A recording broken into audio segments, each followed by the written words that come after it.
Yo, what up? It's Razor Pop lah. You started out your acting career in America?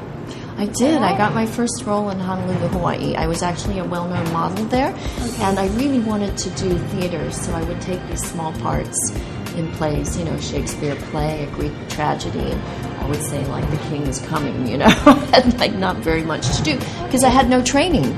But gradually I started to take workshops and classes at my university, and then one day Rambo, the Rambo audition, came to town because Stallone had a bodyguard that was from Hawaii, and he knew that there were Asian girls that would be right for his film. So that's how I went to the initial audition. So you had to find roles for Asians, is that right?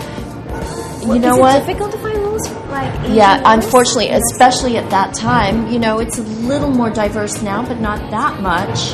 At that time, you're not going to get cast in anything that wasn't strictly Asian. It just didn't exist.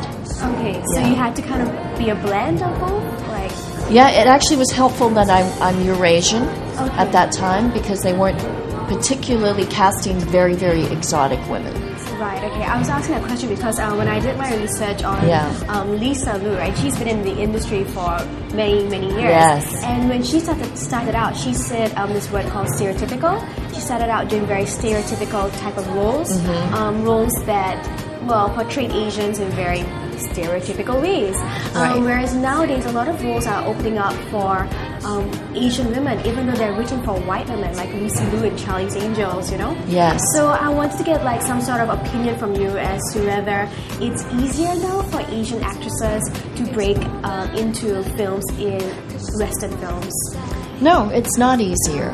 I think there is the occasional exception, and Lucy Liu would be one of them, where she's obviously extraordinarily talented and beautiful and made her mark in a very, very prominent series that played worldwide.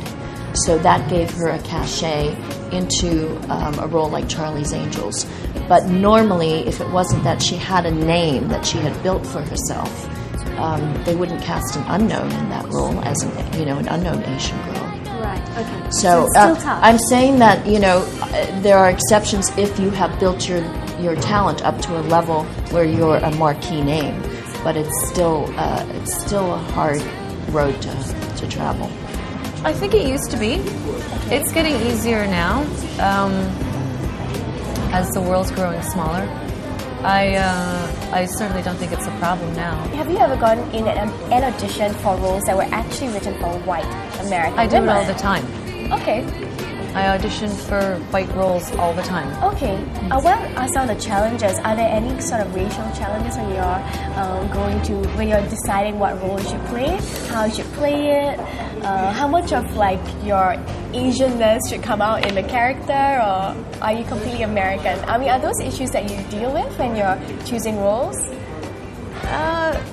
When I'm choosing roles, it always comes down to the script. The script is king. That is a phrase that exists in our industry, and I choose roles because they're great stories. It doesn't Well, matter. I audition for, sometimes you go for roles that are not specifically for Asian. I guess there's just a few Asian actors on TV in the States.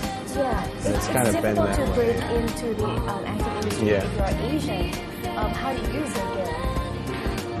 Well, I got lucky and then I did martial arts films and TV, that kind of thing. Martial arts is very kind of a stereotypical thing for Asians. But that's changed too. It's, got quieter, I guess. I mean, you still got the films with Jackie and Jet and that kind of stuff. Yo, what up? It's Razor Pop lah.